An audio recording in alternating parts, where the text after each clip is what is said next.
สบายดีเพื่อนๆทุกคนเนาะมื้อนี้ก็มาพบกับบุญตาอีกแล้วมื้อนี้บุญตาจะมาเฮ็ดข้าวปุ้นแจ่วขิงเนาะอันนี้บุญตาได้เตรียมไว้แล้วอุปกรณ์วัตถุดิบก็มีแต่อันนี้มักเผ็ดเนาะมักเผ็ดขิงแล้วก็ผักเทียมบุญตาปอกแล้วก็คั่วหมดแล้วเนาะบัดนี้จะเอามาตำ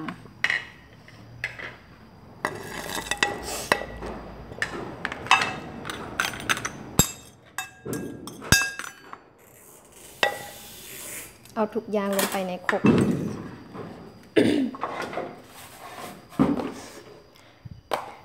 ใส่เกลือหน่อยนึงนะแป้งนัวบัดนี้บุญตาจะตำอันนี้ก่อนเนาะให้มันแลกแล้วเดี๋ยวตัดพาไปเบิ่งตอนต่อไปเนาะตัดมาที่ตอนที่บุญตาตำแล้วเนาะอันนี้ส่วนผสมก็มีขิงมีมะเขือแล้วก็ผักเทียมคั่วเราเอาตำเนาะเป็นแจ่วขิงเกี่ยมข้าวปุ้นไปแล้วมื้อนี้กิน2 คนเนาะมีหมูมากินนำอันนี้ผักเนาะหมูลวกเมื่อกี้ผักกันจองมีไผเคยกินบ่ผักกันจองลืมทายตอนผักกันจองสุดไว้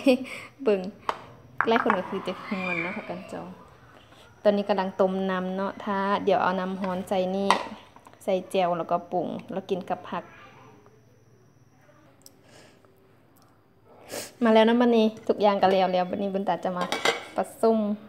ให้เบิ่งเนาะจะใส่น้ำต้มในน้ำลาเนาะบ่ได้ใส่หยัง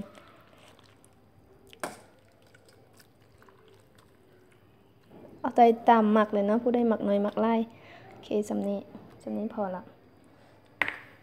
มันก็ใส่อันนี้เนาะแจ่วขิงที่เราตำไว้เมื่อกี้อันนี้ก็สุดแล้วแต่เนาะผู้ได้หมักเผ็ดน้อยเผ็ดหลายซิมเอามือเดียวเนาะลำบากหน่อยนึง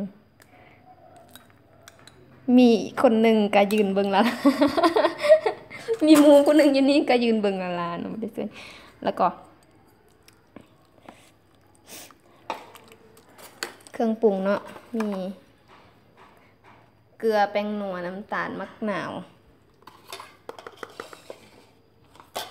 แป้งนัวไปเกลือน้ำตาลเดี๋ยวบุญตาข้อไปปรุงก่อนเนาะเพราะว่าบ่ถนัดใช้มือเดียวเนาะ